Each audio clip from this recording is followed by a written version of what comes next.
Zay, Yes, sir. What's up? I'm about sick of something. What are you sick of? You know when everybody talks about basic, boring, they go vanilla, right? Yeah. I'm proposing to you right now that the same energy should be held for chocolate. I don't follow. So everybody's like, oh, vanilla's just the basic, vanilla's the boring. When you're being boring, people look at you and call you vanilla or white bread or whatever. Yeah. Chocolate is the same kind of thing. Chocolate is a very basic and boring flavor. You could take chocolate to the extent just like vanilla. So I'm not completely hating on chocolate. I'm just saying I like vanilla. Chocolate should be held to the same thing. I see where you're coming from here, but let's just take this back. You know we're big boys, right? Let's take this back to fast food. McDonald's. You get an ice cream cone, what is it going to be? Vanilla. They don't have chocolate. Why do they not have chocolate? I don't know, but considering... Unless you get the dipped cone. Yeah, but I don't think they've had dipped cones for years. That is true. I haven't had a vanilla cone from McDonald's in a minute. Yeah. So, yes, I see where your point is, but I think chocolate is kind of thought of as the extra because you just kind of, considering you do add vanilla to vanilla ice cream, you kind of go through more to add chocolate for chocolate ice cream. I can see what you're saying because it's a richer flavor, if you want to say. It's a more complex flavor, kind of, if you want to say. I think it is just seen that way, though, because people just genuinely enjoy chocolate more than they do vanilla. Possibly. I don't know any census on the amount of people that likes vanilla versus chocolate or vice versa. Well, if you went up to someone and you're like, hey, what's your favorite ice cream flavor? And they told you vanilla, what would you say? I'd be like, well, I would think it's basic, of course, but I'd be like, I like chocolate, so... Well, yeah, no, you would think it's basic. Yeah. But if you went up to someone and said, what's your favorite ice cream? And they just said chocolate, just base chocolate, what would you say? I'd be like, well, for one, me too. I like Your chocolate. Your favorite ice cream is just basic chocolate ice cream? I like most things chocolate if it's like sweet. It's not just like basic chocolate, because I think I had a preference somewhere. I can't remember what it was because it's been so long, but I think it was like coffee and chocolate, something along those lines. Like a mocha? Yeah. My lady's favorite ice cream is Rocky Road. You know what I mean? Yeah. But that's taking chocolate ice cream and adding things into it, right?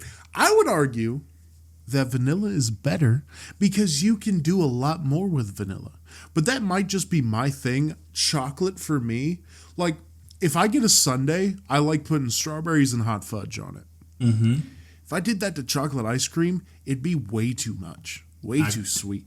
I've done it and it's not that bad. For me, it would be. Yeah, I see what you mean, but I'm of the mind that you can do anything to most flavors of ice cream, especially. Like you can do anything. Yeah. But one is better than the other. And it's vanilla. I feel like this can extend to further than ice cream, but I'm going to keep it there. I think chocolate's better, my personal opinion. What do you mean by extend outreach on ice cream? Don't question it. Don't. What do you mean? Don't question it. No. What's going on here? No, we're not going to question it. Would you the American thing by making this about race? What do you mean? What are you talking about? You talking about stroke game? Is that what you're talking about? No. Ladies love the long ball? Is that what you're talking about? I did not mention anything of the sort. Oh, you're talking about sports, huh? Yes. Yes. Dude, have you seen 42? No. Chadwick Boseman plays Jackie Robinson. I've heard of that movie and I wanted to watch it and I never got around to it. It's such a good movie. But there's one time where Jackie Robinson is going to bat And one of the guy, like two people that were writing down stats for the game, they were talking. Yeah. They were two white guys, and one looked over at him, and he was like, he's only more athletic because like quick twitch and longer bone in the ankle. That's why he's faster. Yeah, right. All this like racist trope shit, and immediately Jackie hits like a 500 footer, like a 500 home run bomb, and the other reporter just turns and looks at the dude who went on that rant and just went, long ankle. Such a good movie. But a lot of the time when I watch movies like that and you see the white actors going on these tirades of hard R after hard R, you're like, ugh, how did he feel? Yeah, I do get that sometimes, because I was thinking back to oh my gosh, that one movie that we talked about a while back on the pod. Takes place in mid or west, cowboy themed, racist. Django, yeah. Could not think of that name. I just wonder how some people felt recording that movie. Apparently, Leo, a couple times he screamed the hard R. He looked at Jamie Foxx. He was like, so sorry. I couldn't imagine being Jamie Foxx sitting like not laughing at that. Did you see that Samuel Jackson interview where the guy was asking him about like how much the N-word is used in that movie? No. And Sam Jackson looked at him and said, "Which N-word?" And the guy was the interviewer. He sat there and he was like, "Huh?" And he was like, "No, never, nothing. What N-word are you talking about? Say it." And the guy was like, the guy watched his career flash in front of his eyes. That reminds me of the news anchor style video. I don't know if it was real or not, but the dude was a white guy was talking about how black people are the only ones that can say this word, and the black person was like, "No, we're not. Say it. Say it right now." Yeah. Matter of fact, I'll say it with you. Yeah. Or it wasn't that talk show where the guy, he was like, I can say it too. Like it's just a word. And he was like, "Yeah, say it." The guy was like, "I'm not going to do it right now. I'm just saying I could." He's like, "Okay, say it."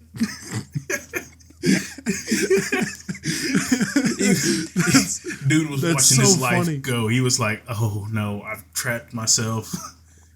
And then you have cut to commercial, please. Snitching on myself here a little bit. Growing up here, a lot of the black guys that came out of high school with white country friends said, "Don't ever try that around them. They will say it full blast with their chest. They'll say it." I've got friends like that. Yeah, I used to be like that in high school. Again, snitching on myself, probably shouldn't say this. This dude said, "Yeah, I don't," my boy Keandre, he said, "Yeah, I don't mind when white guys say say ending with an A." Mm-hmm. And I said it ending with an ER, and he looked at me and he was like, "No." And I said, "Fair." You said, I retract my statement. I didn't mean it. It was a slip of the tongue. We call that a lapse. He was a thin little black guy, but I wasn't about to test it. My friend in Knoxville has a buddy that's black that hates when anybody says it, no matter what race you are. I've heard there was a reaction channel where it was a dude and his dad. Did you ever watch them? Reaction channel with dude and his dad, no? Yeah, so it was a black dude, and he would always put, like, "My dad reacts to yada, yada, yada." I haven't seen that. Well, they were reacting to, did you ever listen to The Story of O.J., that Jay-Z song? I think so. I was about to sing the chorus. Because it's literally the name strikes a chord, but I can't remember if I've listened to it or not. If this helps any, it was the beat Pusha T used in his Drake diss, The Story of Adidon. If you remember that.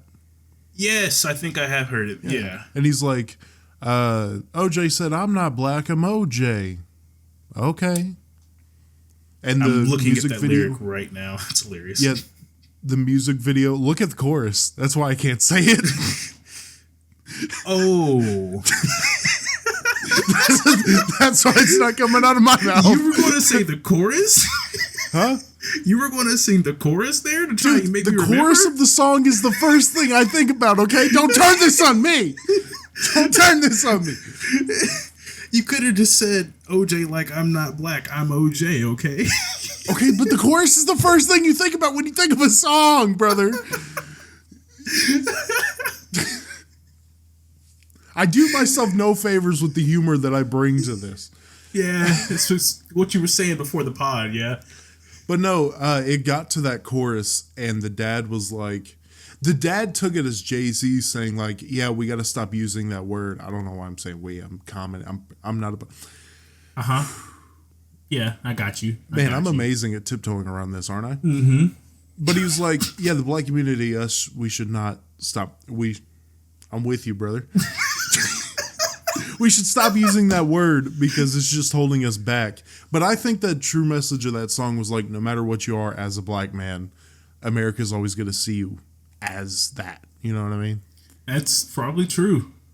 But that entire sticky situation, that entire quicksand riddled path that we just walked down was me saying, yes, I've heard the notion of stop using that word in general, no matter who you are. Mm-hmm. And no matter if you took back the meaning or whatever, it still holds you back. I mean, fair. That's a pretty valid argument, considering it's still a slur. But of course, I can't really speak on that. That's where you got me here. Yeah, that's why I had to start a podcast with a black guy. But I want to take it back here. 4th of July. You have a good one? Huh? You have a good 4th of July? I went to the lake with my dogs, watched a movie with the lady, and then had to go into work. Ooh, they made you work that night? Yeah, it's fucking stupid the way Amazon does it. I'll let you get to your story in a second. On the 4th of July, do you remember what they do? I remember being off that day. You probably remember that because they give you the first 4 hours off. Yeah. That sure was what happened. Yeah, I remember going in later. Fucking stupid. They get day shift early. They get off early, before sunset. Yep. And then pretty much as the sun is setting, we have to go in. What fucking sense does that make? I guess they failed to account for the longer day period. Well, also, it's just like 4th of July is a nighttime holiday. Mm-hmm. You might start it during the daytime, but you aren't shooting fireworks then. I would sort of push the come in time back to really midnight, I guess, would make the most sense. Midnight, I'd still work half a shift. Yeah. And even just give us the day off, give day shift the day off the next morning, and then just continue from there. Go on with your story. Well, for my 4th of July was wild. Some of this information I actually found out yesterday. So, me and my roommate, we were having a buddy of ours come up to town, and we were going to go find a spot to shoot off fireworks and get really drunk. Well, he ended up not coming, so me, my roommate, and his girlfriend went to her dad's house to shoot off fireworks there. Okay. And, everything went all fine and dandy. We were coming back home. I think it was just about 9 o'clock, I want to say. And there's this lady on the side of the road in her car with her flashers on. She's waving people down. So we stopped. We were like, what's going on? And she was like, there's this motorcycle right there. I can't find anybody around it.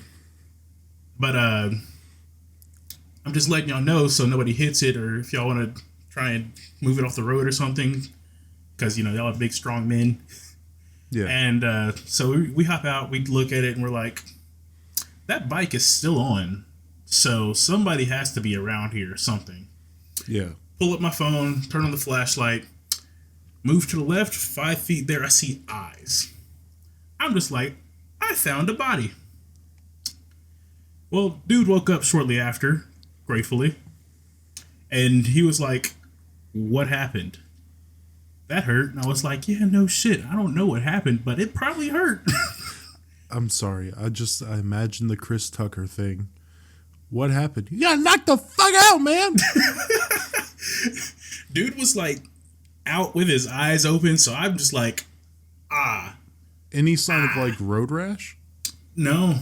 He, from what I could try and deduce, it seems like he was turning around the curve and hit the brakes, which made him turn wider and slipped his wheels off the side of the road, which then, proceeded into the crash. So I think he just hit straight dirt. Have you ever had, well, before I go on this, are you done? Is that your story? Oh, no, I'm not done yet, but okay, go ahead. We'll revisit yours. So I'm like, hey, bro, you good? And he starts waking up and he's all groggy and stuff. And the lady that stopped us was like, don't touch him. I'm a nurse. This, that. We were like, wasn't going to touch him anyways. But, we called 911. Dude sat up and took his helmet off. She couldn't get out with a flashlight? Oh, we'll come back. We'll come back to her.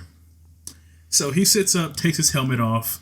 Ambulance rolls in along with the fire truck. And I think a sheriff came like 10 minutes later. As soon as the ambulance pulls up, I look at them. I look down at dude. I look at the lady. She's gone. Like, car, gone. She hurt, poof. She dipped. So I start to think she had something to do with it, but she was just out of there, like, gone. Yeah. So yeah, that's the end of that story. We'll go with yours. What you have to say there? I was going to say she's like a guardian angel. She was guardian angel. I was thinking the opposite. A little hit and run. Yeah. Hey, I hit this because honestly, when you said that, I thought she was going to be like, hey, I just hit this bike. I have no fucking idea where the guy is. Could you please find him for me? That's what I thought was going to happen. Because I saw the bike and I was like, oh, hey, there's a motorcycle up there. And my roommate was like, oh, it sure is. It's like laying down. And then we rolled the windows down and talked to her. Have you ever been in a sort of accident with like scooters or bicycles or motorcycles? No. I got two stories for you. Ooh. One of them, it was weird. Me and my brothers each had a bicycle that we rode, right? Yeah. But my stepdad would bring home like scooters. We each had a scooter as well, but we had, on addition to one for each of us, we had about 10 more, like just random bikes and scooters. And one of them was this blue one, and it was tall, and he got it from a dumpster. He was like, the wheels look fine, it looks fine, so, have at it. All right. So my old house, we had a road, and it was about like this. I can't give you a degree. It was pretty slanted downhill, right? Yeah, got you. And I was riding it one day, and I was going downhill. And our rule, pretty sure you may have had this rule too, when you see a car on the road, no matter where you are, off. No matter how far the car is, get off. Reasonable. I lived in the middle of the hood, so my rule was to stay on the sidewalk. Your rule was stay in the house. I see a car coming, right? Mm-hmm. So I go to hit the brakes and pull off the road. I found out why it was in the dumpster. It was in the dumpster because the brakes didn't break the back wheel. They broke the front wheel. Ooh. So I squeezed the lever and all of a sudden I'm in the air. I'm in the air. I see myself, or I see the blue bar go like this, and I just hit flat on my back on the asphalt. Knocked the wind. Let me guess. Huh? I went. I turned, crawled into my friend's yard who lived across the street. Luckily, I was only like maybe a foot from their yard. I rolled down their gutter, and then I remember turning and going, "My scooter!" Because I thought they were going to run over it. But dude, they saw this fucking 10-year-old kid eat shit and just kept driving. I wish they were recording so I could see that video on the internet. Because that must have been the funniest flying shit. over the fucking handlebars and then proceeding to army crawl into a yard. And they did not pass until I was looking into the street from the yard. So yeah, they saw the entire thing. I know they were laughing. Oh man. Because I would be laughing. Huh? I know they were laughing because I would be dying. I would have to have stopped the car and like pointed at you or something like, "You good, bro?" Especially, it's really shitty, but it's a fucking 10-year-old kid who just got launched over his scooter. And yeah, my fat ass hit the ground and went,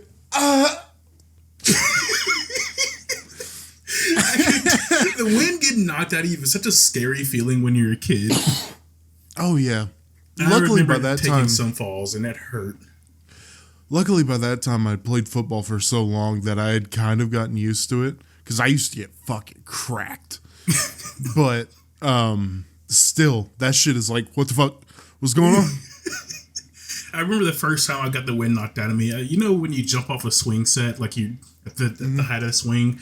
Well, yeah, I fucked that up one day when I was a kid and landed flat on my back.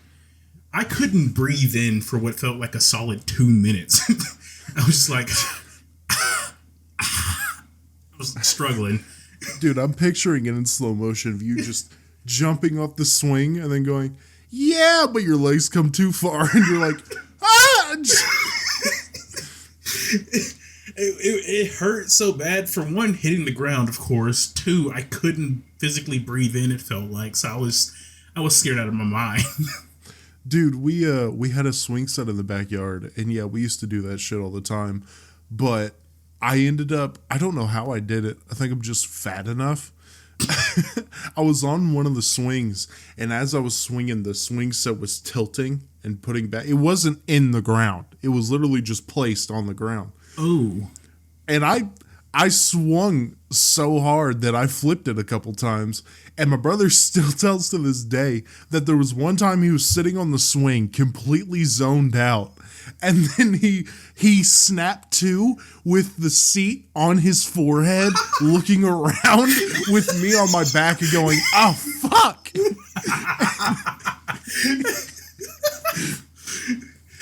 But back to the bikes. My grandparents set me up.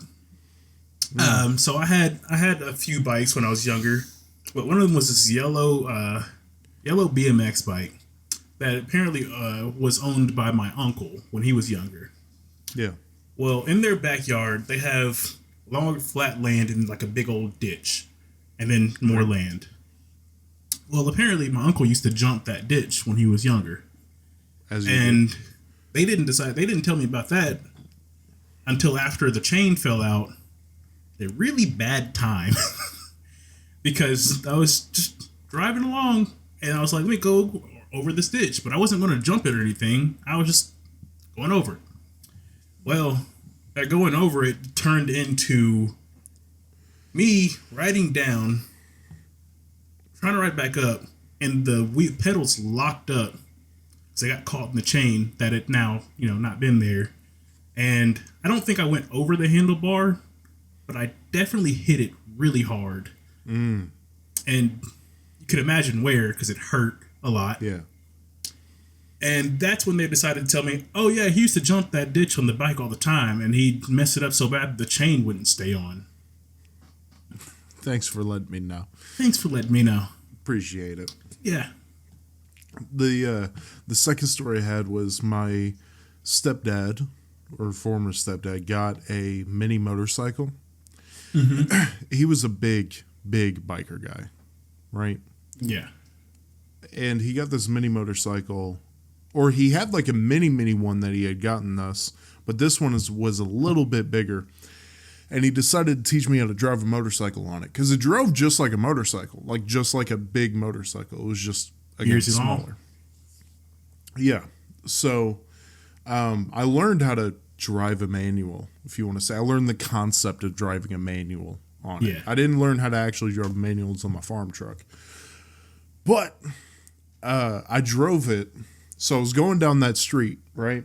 Mm-hmm.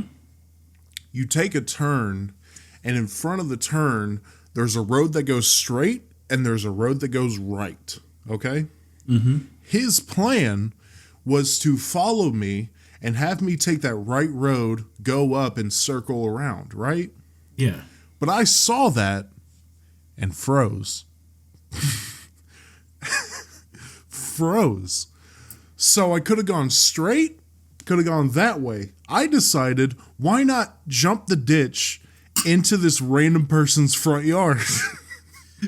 So I heard him behind me coming up, and all he saw was me beelining for the ditch, and he was like, turn right, and I jumped it, held the bike up, it died immediately, but I ended up like right at their front steps going like, and he was like, come on, turn the bike back on. I find it hilarious that you picked none of the options you actually had. No, I just froze, man. It sounds like my granddad bought a moped once. And it was at a time when I really wanted to have a motorcycle. And he was like, if you get it registered, get insurance, you can have it. And I was like, I don't want that. Why not? Because I did drive it once, and it just felt so weird. I will say, guys of our size, it's not a good look being on a moped. I mean, that too, but I just couldn't get used to the sitting looking. Dude, I was driving back from my grandparents, and I saw this fucking 400-pound dude on a moped screaming for its life. Legs spread, just tucked in, leading a fucking pack of 6 cars behind him because he wasn't going fast enough. That's another thing about mopeds. They're fucking slow. Yeah. My lady really wanted one, and she's like, I could take it to work. I'm like, no, you can't. Not in that traffic. A, B, there's no fucking way that thing is making it up my driveway. Your driveway is steep. Yeah, no way. Especially like in the snow. Fuck no, you're gonna have to drag that thing up there. You're staying home then, especially. Going back though, I had a weird experience. Or where were y'all in terms of the place you saw the motorcycle? So my town is basically split between 2 big roads. We were on where I live now. We're closer to one of them. This one is the other that runs closer to the college, and we were like farther down that road. I guess heading north of Cookeville. Okay. Well, I wanted to say that because my story is in Carthage, old DeKalb County. Oh, not too far away. We went up there. A visitation with my dad, and we were driving at night going back to the house, and we passed this truck, and I looked over. It was in a driveway. It had a car that wasn't on with no lights on right in front of it, and it was just shining its like brights into the car, it like doing nothing, just sitting there. And I looked at it and I stared at it until it was out of view. And I just looked at my dad and I was like, did that look weird to you? And he was like, yep, don't talk about it. We're going home. And I was like, what goes on up here? We got somebody's getting their car broken into, I'm assuming. We got a little meth dealing. Oh, that. No, it looks like, one of my favorite shows back in high school was Sons of Anarchy. Mm-hmm. And it looked like a scene straight out of there where someone was killed in their car. So I was like, deal gone bad? Lovers quarrel, you might say? Makes me think of Raph. How? Raph came from a troubled childhood. He did. He did tell a story about how his dad brought him to a drug deal, and he had a gun pointed at him. I'm not going to put Rev's business on the streets. I do have one story he told me where he had a buddy where his buddy's father was in the Aryan Brotherhood. You know, Raph is half Mexican. Yeah. He went over to their house while a couple members of the Aryan Brotherhood were there. And one of them looked at him and said, "What's your name?" And he said, "Raphael." The guy was like, "Raphael. Sounds awfully mixed, doesn't it?" And his buddy's dad looked at him and said, No, he's fine. He's cool. He's all right. And they just passed weed around. And I was like,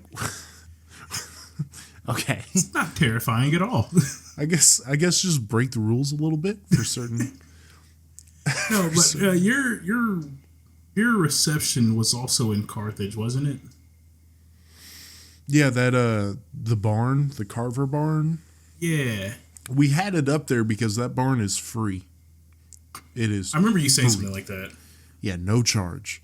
No charge, and you can do whatever you want with it. The only exception is you got to get there because it's pretty much booked. Like my dad had that booked a year in advance. That's good. Yeah. That's good. Like you said, it's pretty nice.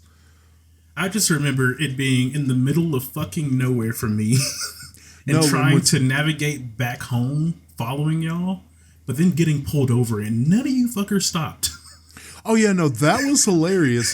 So, story time from my wedding. We all left, and my buddy Andrew and his lady, and then Zed and his lady were all coming back to the house. Mm-hmm. And we figured out that you were getting on the same interstate. You were just going a different way. I was going the opposite direction, yep. So we were driving, and I believe I was in the front, and then it was Zed, Andrew. Nope. Zed never showed up. That's right. Zed, we all lined up in the parking lot. We were ready to go. We pulled out into the street, waiting on Zed to start moving, and he never did. And then I think it was you started driving, and I was like, "But we're leaving Zed." Yeah, but no, I couldn't say anything because I had no service. I saw a car moving, and I don't know if I called Zed. I don't know who I've called, but I was like, "Is everybody with us?" And I think you were like, "Yeah, no, Zed's back there." And I was like, "I thought he was with us." And he was like, "No, you just went." So we went. You started driving, so we went. But no, then I see police lights, and I see you getting pulled over. I think it was your tail light or your headlight. It was my headlight. Yeah. And I was like, "Oh shit, was that one of us?" And Andrew was like, "Yeah, he got pulled back there." And I was like, "Damn." That headlight gave me issues for like a solid 6 months. I kept fixing it and it kept going back out. Turns out the little clip that held it in place wasn't holding it in place. It would just kind of sit on top sometimes, and then it would transmit electricity and, turn the light on. And then when it moves out of place, not anymore. And that's what happened that night. That, or also remember where I called you. And I was like, "Hey, are you good?" Because I don't know if I just saw you pulling... Yeah, I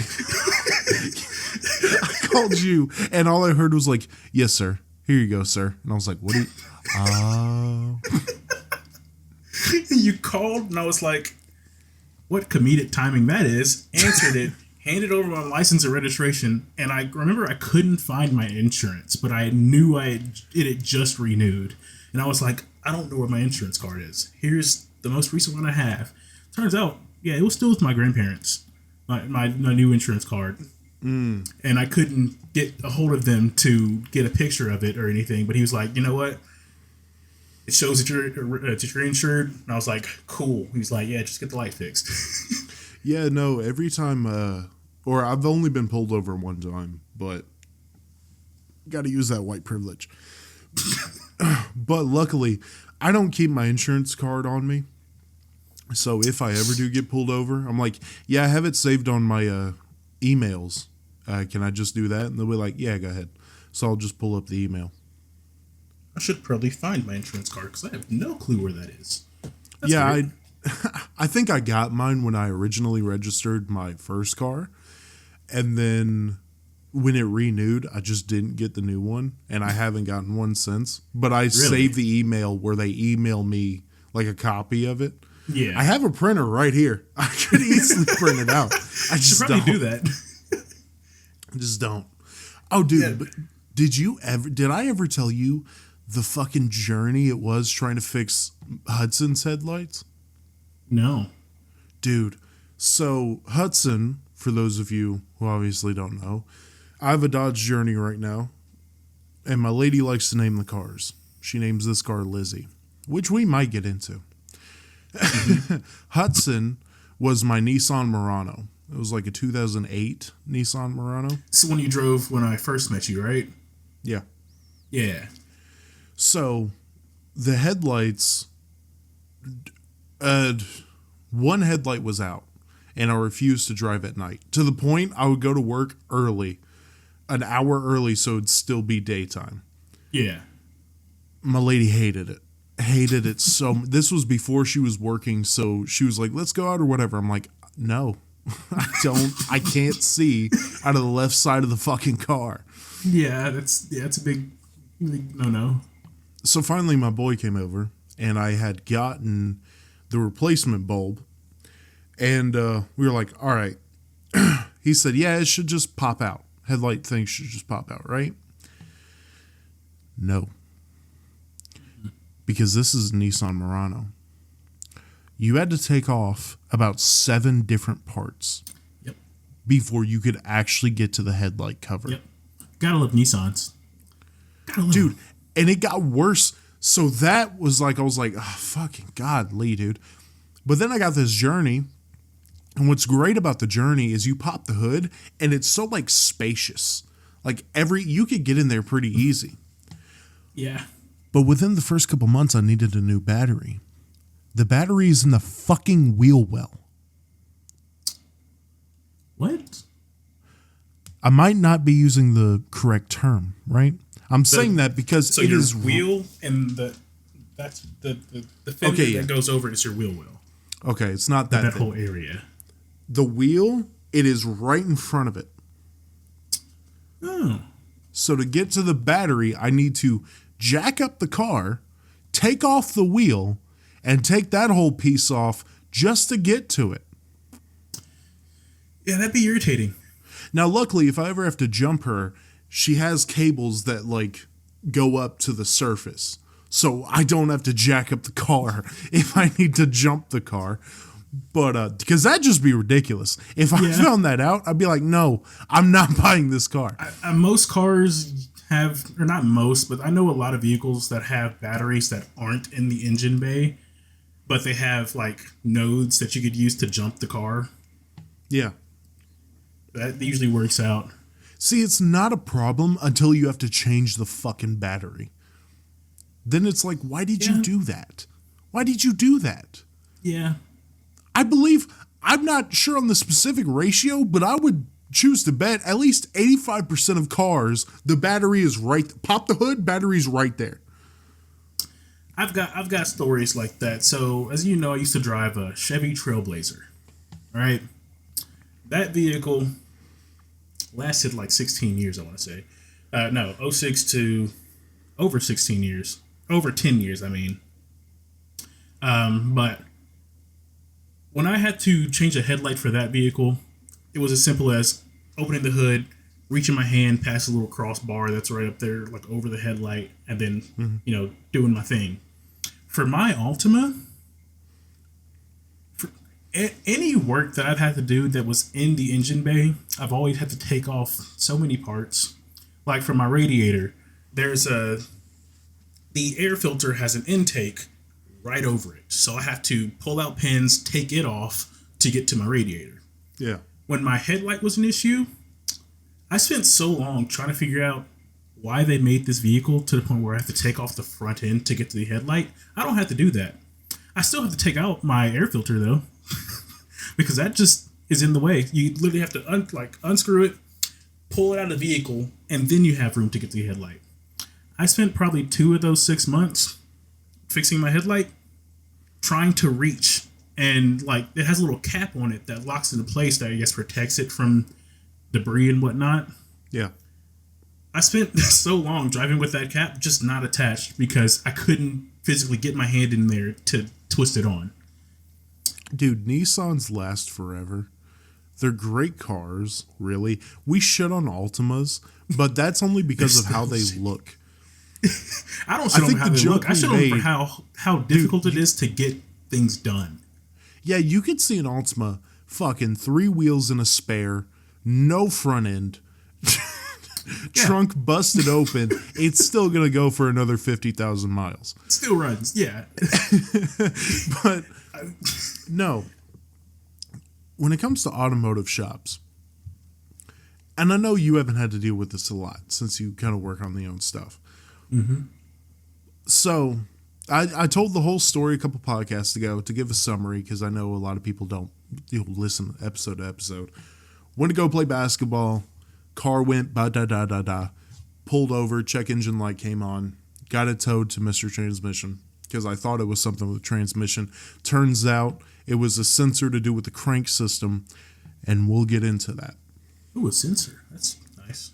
Get it towed there, and that day, I forget my house key, so I have to go back, or I have to go to this place. And I probably should have just immediately went there, but whatever. Go there, get my house key, tell them what happened. They say, all right, we'll get her in and text or call you later today. I said, cool. That was around like noon, 1 o'clock. Yeah. 5 o'clock comes around. I've got no text, no call. And sure we were recording that day too, weren't we? Yeah, and they closed at 5:30. So I called them. I'm like, yo, y'all got an update on the journey? And they're like, yeah, we ran the codes, crank system, that sensor was going off. We're going to take her around tomorrow, and we'll let you know. I said, cool. Tomorrow comes around.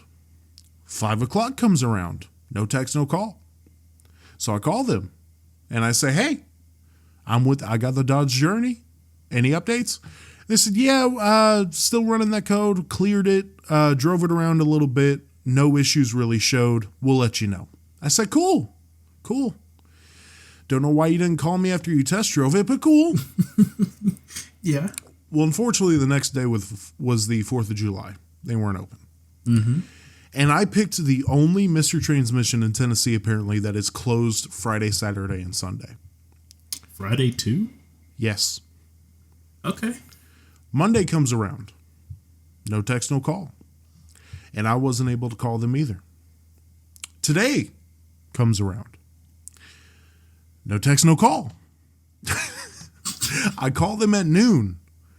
Voicemail. So I call back at 2:30. And they pick up after it rings for about 5 minutes. And they're like, how you doing? I said, yeah, I've just got the Dodge Journey, looking for an update. And he said, oh, yeah, we're going to pull it in and change the sensor, but it's not acting up. So $100 for us to change the sensor. And I'm hoping, he said that his theory is that the sensor was off, and because it was off, it showed the check engine light and activated some sort of fail safe. Okay? Sounds about right, yeah. Which I'm hoping, because $100 bill, much cheaper than anything to do with the crank system or the fucking transmission. But you've had my car for a week! A week! Oh, I'd be pissed. And every day you have not texted and called me until I called you 30 minutes before you close. And you've clearly been doing stuff with the car. What are we doing? I hope you can hear me. What are we doing? What are we doing? It's like bittersweet, but really fucking bitter. Because, I mean, all you'd expect is basic communication skills, and sometimes you just can't get that from people. No. Like, before I decided I was going to change out my own tie rod ends for my car, because those were absolutely fucked, I called a dude, and I was at home for like a day, so my mom was like trying to get it done while I was at home, and I was like, okay, so I called like a travel mechanic. He said, yeah, I can do it. It'll be $125 plus travel fee. And I was like, okay, cool. How much is that travel fee? Because I'm not trying to get scammed or anything. And he was like, well, we have a minimum fee of, I think it was $70. It's like $190 for both of them. I can afford it. Let's go with it. Cool. And then he texted me, or I texted him. I was like, hey, I've got the part. I've got both of my tie rod ends.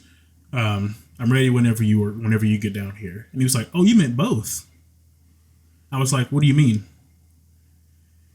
He said it was $120 for one side. And I was like, what? So I looked it up and I saw what I had to do. And my first thought was $120 to take off the wheel, unscrew a nut, and screw off the tie rod in. And then put another one back on, tighten it up, and put the wheel back on. $120 for that. I did that in 30 minutes. Dude, I think I said it on this podcast. I got my my oil changed one time, and she was like, hey, your cabin air filter needs to be changed. And I told you she made the mistake showing me how to do it. Because she was like, yeah, it's going to be an extra like $50, $60. And would you like to do it? I was like, sure. And she, and I was like, put that back in. She was like, huh? I said, I know that thing's like $15 at AutoZone. I'm not paying those $60 for you to do that. Put it back in. And she was like, okay. Put it back in. I went to AutoZone. Now, my dumbass said, hey, I need an air filter. And they gave me one. And I tried to put it in. And I was like, wait a minute. This isn't right. Luckily for me, my air filter is super easily accessible. But I just hate when I take it to get an oil change. And I go to Valvoline because, for one, I always have a coupon. They're cheap as fuck. And they're less than 15 minutes, of course. Not sponsored. But they always show me my air filter next to a new one. And I'm thinking I must be doing something wrong because my air filter, or something right, I guess, because my air filter never looks dirty. I've had that car for probably 2 years now. Yeah. And I've regularly had to seen my air filter due to all the work I've been doing on it. And It's never gotten any dirtier than the point it's at now. It might just be completely fucking dirty and I can get a new one, but it's not bad. Oh no, they pulled the air filter out of mine one time and they were like, this is what it looks like. I was like, it's probably not healthy. They were like, no. No, every time they pulled up my air filter, it was something along the lines of like white versus slightly tannish. But yeah, no, those mechanic shops, I've learned several times, my God, dude. They're like, oh, we get to make labor cost? Bet. Yeah. Bet. That's why I like refuse to go to like Firestone, because I asked them to do I was going to try and get a diagnosis, or not diagnosis, like a system. My car. Can I speak? I was trying to get my car checked out because I was running a check engine light and I didn't have the code reader myself. And was like, it's probably something in the radiator. And they were like, oh, for a radiator diag, you're going to need, it's going to be like $200 or something. And I was like, what? Yeah, man. Dude, all their diagnostic tests are disgusting. It just, I was like, 200, never mind. I'm gone. Well, luckily, I don't know if I ever told you the story about the first day that I had Lizzie. Mm-hmm. The first day I had her, I drove to work and the check engine light came on. The first day. Yeah. And I called the dude that sold it to me because it was my mom's boyfriend. That's how I was able to get Lizzie and trade in my on the deathbed Nissan Murano. Yeah. But I called him and he was like, yeah, I'll take care of it. But before that, I went in for a diagnostic test to Firestone. And yeah, it was like $160 to check. It was a head gasket that was on the brink of death. It was on the brink of death. But luckily, he told me that. And this is the only good interaction I've ever had with Firestone. Because he was like, don't worry about it. I was like, huh? He said, don't worry about the cost. because he knew that head gasket, not cheap. Yeah. Not cheap. But yeah, that's the only... The rest of my Firestone interactions, god damn. I'm glad you've had a better experience than, any other Firestone interaction I've had. I've taken, like, work vehicles there, and I'm just so glad because I didn't have to pay for it. Yeah. But no, I could not take my own vehicle to get work done. The mechanic, the mechanic shop I've had the most lovely interactions with is Tire World. The only issue is I never know what they fully do. Because obviously their thing is tires. Yeah. So I never want to drop my car off and be like, hey, this is going on. And they're like, we don't do that. I'm assuming, I think they do tires, oil changes, and brakes, if I'm not mistaken. I got my tires from there one time, and they lasted me. They did my brake pads. I remember that. But there was one time they fixed a dent in my car for me. They just said, yeah, we got it. Don't worry about it. And one time Hudson completely shut down after like a big rumbling. And they were just like, yeah, I think the fan or whatever. Yeah, it got loose and we tightened it back up. Don't worry about it. So Tire World is always outside of the last time Lizzie messed up. I took it to a different Tire World and they gave me the keys and they were like, yeah, she's out there. It's like, cool. I walk around the building. I walk to the back. Don't see her. So we go back in the shop and we're like, hey, where's my car? And they're like, what are you talking about? It's outside. And we go, no, it's not. And they're like, try the fireworks stand next door. It was on the other side of the fireworks stand, damn near in the gas station parking lot. And I was like, why? You know what? I think I remember you telling me that before. Yeah, why? Just why? And it's not, there was several open parking spaces. Yeah, I think my issue with vehicles always kind of stems down to coolant at some point. Because for the Trailblazer, I took it to tire discounters, I want to say. Okay. To get an oil change. They come back, and my cousin works there at this point in time. They come back and they're like, hey, have you had any issues with like temperatures or anything? And I was like, no, the temp gauge is always red like where it's supposed to. Yeah. And he was like, oh, that's weird because there was zero coolant in there. It was like, we filled it back up, but just to let you know, in case you have to come back, it will be very expensive because we'll have to rebuild the bottom half of your engine. Yeah.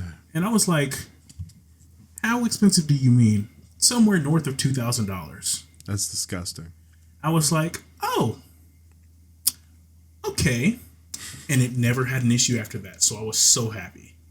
See, there was one time I took my lady to work and I pulled in and Lizzie has had a little bit of a coolant leak for a while now.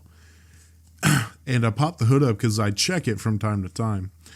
And yeah, dry. And I was like, fuck, that's not good. And I didn't have any coolant in the car. So I was like, I know where an O'Reilly's is. I hope it gets there without fucking up. And luckily it got there. I refilled it and all was fine and dandy. But holy shit, when I saw that, I was like, oh no. Yeah, shortly after I had changed the tie rod ends on the Altima, my roommate's girlfriend came home one day. Or not came home, but she was already home. And she was like, hey, could you take me to like O'Reilly? And I was like, yeah, sure. Turns out she was like, yeah, my car's low on coolant, and I'm just got to get more to fill it back up till I can go get an oil change. I was like, all right, cool. We go to O'Reilly. We can't find the coolant because she drives a BMW, and of course, really hard to find oil. I think it was like 5W30 or something. No, that's wrong. But we go to the AutoZone down the street, and we're turning a corner, and keep in mind, I had just done my tie rod ends. We're turning this corner, and I feel my car vibrate in a way it was not supposed to. I was like, that's that's not good. So we pull in the AutoZone. I help her find the oil, and she was like, cool. So I went out and checked the tires on my car. All of my lug nuts were loose. I was just like, oh, okay. So I pulled out the tire iron and tightened those back up. We get back home, and she was like, what do I do to fill this up? Because her car is hopelessly convoluted when it comes to oil changes. And I was like, dude, well, this cap right here on the engine. I hear BMWs are the absolute worst. Oh, they are. To change her oil and replace the filter, you have to like take apart the front end. That's how bad Jesus it is. fucking Christ. Yeah, it's extremely expensive, and that's why she hates getting it done. There's like 3 BMWs where I'm like, that is gorgeous and I would want that. But every story I've heard about a BMW, I'm like, fuck that. Yeah. I pointed out to the spot where she's supposed to pour in the oil because the car was already cooled down and everything. And then I was like, let me take a look and see if maybe I could do it for not $150. So I'm looking, I see the oil filter, and I said, oh, I can't do this. Because I looked, and the oil filter is in such a tight spot that it's right up against the radiator. It's right up against the radiator? Like, not touching, but to a point where you can't screw it and get it off. Yeah, you'd have to take apart. You'd have to take apart the radiator to get Which to is it. not, as my boy told me, he was like, yeah, you don't really want to mess with that if you don't know what you're doing, because that's fragile. Mm-hmm. I would know. I don't have a working one right now, or at least a very good working you would one. know. You know what happens. But yeah, she pulls out the dipstick, wipes it down, puts it back in, pulls it out again. There was no oil in that car. No oil? Yeah, it's happened to her before, but nobody's been able to place the issue. They haven't been able to replicate it, just like how they couldn't replicate your crankshaft issue. Yeah. They couldn't replicate the oil leak issue. So she has no idea what happens. Dude, God, I love that so much when you go to an expert and they go like, I don't know, maybe this. Dude, I love that so much. Yeah. We went to my lady's doctor one time. She had something on her arm, and it was bugging her for a while. But one night it got to a point where she was in the bathroom crying because it hurt so bad.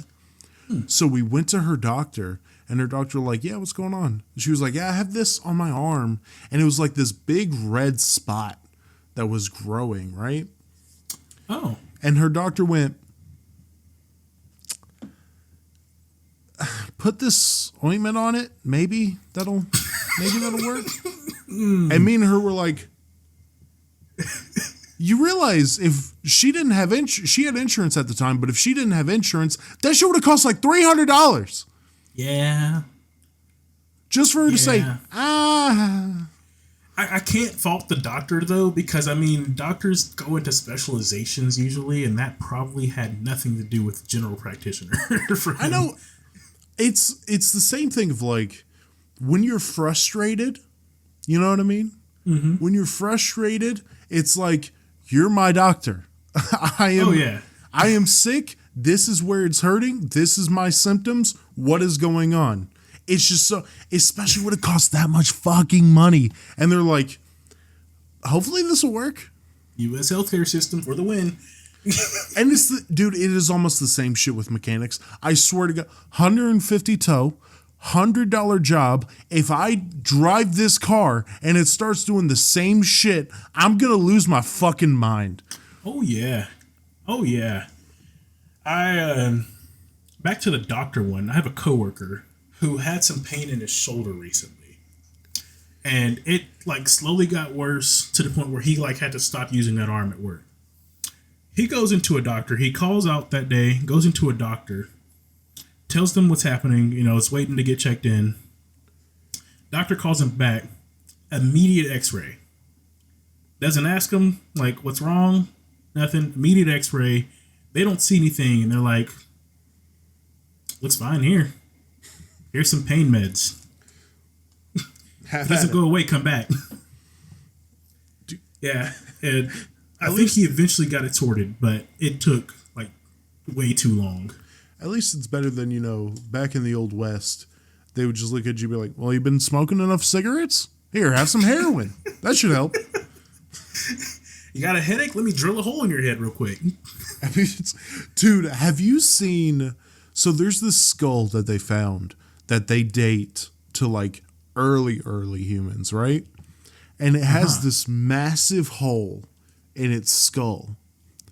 But they dated it, and I can't explain it scientifically, but they dated it in a way that happened while this human was still alive, and it was there while that human was living. And they found more evidence that it was kind of like an early surgery thing where a human would be like, oh, head hurt or skull hurt or whatever. So they'd just be like, pop. It doesn't sound too far off, to be honest. I wouldn't be surprised. Well, I love how like science, when it comes to like discovering shit, is basically like, I wonder what this does. Hey, what if we eat these berries? Oh shit, Jerry just shit himself to death. Don't touch those berries. I mean, you gotta find out one way or another. That's why you gotta have like, didn't Roman emperors have like a certain person that would try the food to make sure it wasn't poisoned? Yep. Could you imagine being that person just like, oh, it looks so good and it's the best food I've ever eaten in my life because I'm a peasant? Mm-hmm. This is a meal I will never see again. Nah,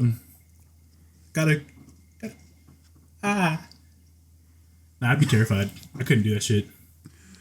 Oh, I thought you were going for a sneeze.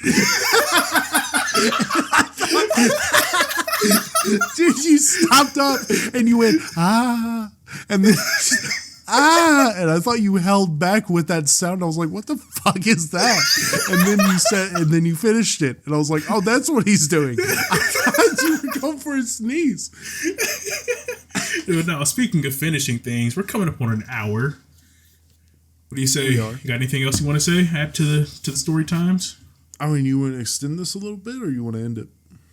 We can end it. All right.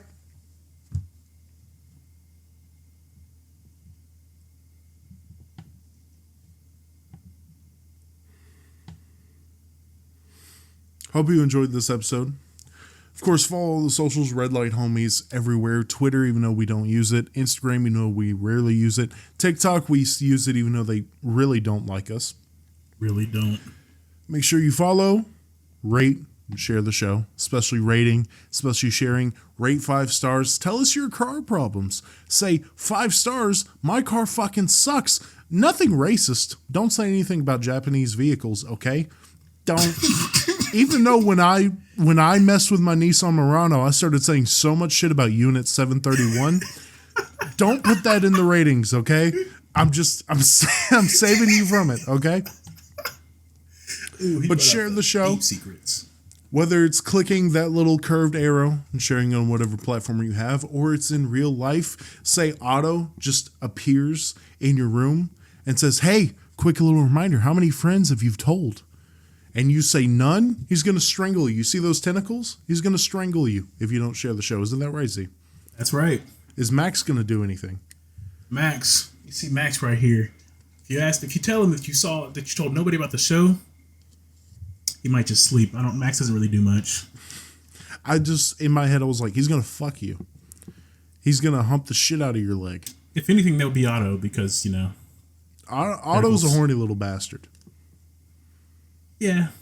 This was the homies Jackie and Z. We'll see y'all next Monday. Peace out.